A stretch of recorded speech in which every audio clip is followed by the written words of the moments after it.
জাতীয় পাঠ্যক্রম বলতে বোঝায় রাষ্ট্রীয় শিক্ষা সিলেবাসকে যা সরকারি তত্ত্বাবধানে পরিচালিত হয়। আর শিক্ষা জাতির মেরুদণ্ড। শিক্ষা একজন মানুষকে প্রকৃত মানুষ হিসেবে গড়ে তোলে।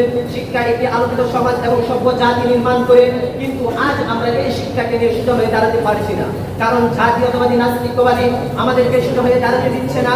আর লক্ষ্যহীন পরিযুক্ত শিক্ষা ব্যবস্থার অগ্রসরে জাতি আজ বিকলাঙ্গ দুর্বল ও মহর্ষ জাতিতে পরিণত হয়েছে। নবম ও দশম শ্রেণীর বই থেকে বাধ্য হয়েছে মুসলিম কবি শাহ মোহাম্মদ সগীরের লেখা বন্দনা নামক কবিতাটি। অষ্টম শ্রেণীর বই থেকে বাধ্য হয়েছে বাবরের মহত্ব নামক কবিতাটি। সপ্তম শ্রেণীর বই থেকে বাধ্য হয়েছে মরুভাস্কর নামক নবী করিম সাল্লাল্লাহু আলাইহি ওয়াসাল্লামের সংক্ষিপ্ত জীবন চরিত্র।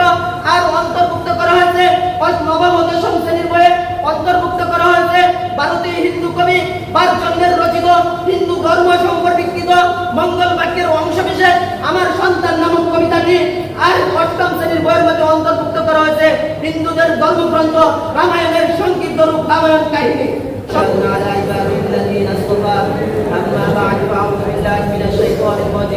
بسم الله الرحمن الرحيم يا أيها الذين آمنوا اتقوا بالسلم كافة ولا تتبعوا خطوات الشيطان وقال النبي صلى الله عليه وسلم إن أشد الناس عذابا عند الله يوم القيامة المصورون أو كما قال عليه الصلاة والسلام ইনসান সাহিত্য কাফেলা কর্তৃক আয়োজিত ইজতিমাই বক্তৃতার অনুষ্ঠানে উপস্থিত আছেন ওয়াজুল মুকাররম সম্মানিত সভাপতি সাহেব ও বিচারক মণ্ডলী এবং আরো উপস্থিত আছেন সুদক্ষ পরিচালক অতিথিবৃন্দ এবং দূর দূরান্ত থেকে আগত পিপাসু ছাত্র ভাইয়েরা, সকলকে জানাই আমার পক্ষ থেকে আন্তরিক শুভেচ্ছা ও অভিনন্দন।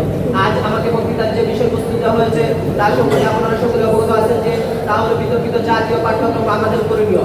সম্মানিত উপস্থিতি, আসুন আমরা সর্বপ্রথম জেনে নেই বিতর্কিত জাতীয় পাঠ্যক্রম বলতে কি বোঝায়। বিতর্কিত বলতে বোঝায় ভিন্ন মত আছে এমন জিনিসকে। জাতীয় পাঠ্যক্রম বলতে বোঝায় রাষ্ট্রীয় শিক্ষা সিলেবাসকে যা সরকারি তত্ত্বাবধানে পরিচালিত হয়।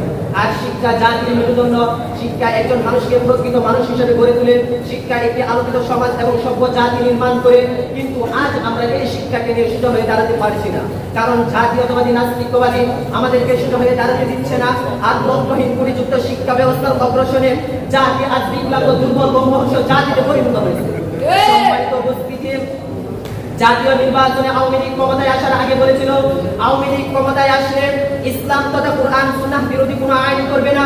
আমরা অত্যন্ত পরিতাপের সাথে লক্ষ্য করেছি আওয়ামী লীগ ক্ষমতায় আসার পর 2010 সালে বিতর্কিত শিক্ষানীতির আলোকে পাঠ্যক্রম সংশোধন করে সংখ্যাগরিষ্ঠ মুসলমানের দেশে হিন্দুত্ববাদী নাস্তিকতার প্রচার প্রসার ঘটানোর পরিকল্পনা করা হয়েছিল। পুরাতন শিক্ষা সিলেবাস থেকে ঈমান আকীদার সম্পর্কিত গল্প কবিতা রচনা বাদ দিয়ে তার স্থানে নাস্তিকতাবাদী শিক্ষা সিলেবাস ঢুকানোর চক্রান্ত করা হয়েছিল এবং এই চক্রান্ত তারা কিছু বাস্তবায়ন করে। কিন্তু 2023 সালে নাস্তিকরা তাদের চক্রান্তকে পুরোপুরিভাবে বাস্তবায়ন করে। আমরা আমাদের সম্মুখে বাংলা পাঠ্যপুস্তক থেকে যা বাদ দেওয়া হয়েছে, পরিবর্তে যা অন্তর্ভুক্ত করা হয়েছে সেই সম্পর্কে কিছু কথা তুলে ধরছি। নবম ও দশম শ্রেণীর বই থেকে বাদ দেওয়া হয়েছে মুসলিম কবি শাহ মোহাম্মদ সগীরের লেখা বন্দনা নামক কবিতাটি। অষ্টম শ্রেণীর বই থেকে বাদ দেওয়া হয়েছে বাবরের মহত্ব নামক কবিতাটি। সপ্তম শ্রেণীর বই থেকে বাদ দেওয়া হয়েছে মরুভাস্কর নামক নবী করিম সাল্লাল্লাহু আলাইহি ওয়াসাল্লামের সংক্ষিপ্ত জীবন চরিত্র। আর অন্তর্ভুক্ত করা হয়েছে নবম ও দশম শ্রেণীর বইয়ে অন্তর্ভুক্ত করা হয়েছে ভারতীয় হিন্দু কবি বারচন্দ্রের রচিত হিন্দু ধর্ম সম্পর্কিত মঙ্গল বাক্যের অংশবিশেষ আমার সন্তান নামক কবিতাটি। আর অষ্টম শ্রেণীর বইয়ের মধ্যে অন্তর্ভুক্ত করা হয়েছে হিন্দুদের ধর্মগ্রন্থ রামায়ণের সংক্ষিপ্ত রূপ রামায়ণ কাহিনী। সম্মানিত হাজিরিন, এখন আমাদের করণীয় হলো সবাই ঐক্যবদ্ধভাবে বিতর্কিত এই শিক্ষানীতিকে বাতিলের দাবিতে সোচ্চার হওয়া। আমরা সরকারকে এই বিতর্কিত শিক্ষানীতি বাতিলের দাবি জানাচ্ছি। বিতর্কিত এই শিক্ষানীতি বাতিল করুন, ইসলামী আইন চালু করুন। বিতর্কিত এই শিক্ষানীতি বাতিল করে দেশের শীর্ষস্থানীয় উলামায়ে কেরাম, পীর মাশায়েখ, বুদ্ধিজীবী বুদ্ধিমানদের মতামত অনুযায়ী আমাদের বাংলাদেশের রাষ্ট্রীয় শিক্ষা সিলেবাসে অন্তর্ভুক্ত করা হোক।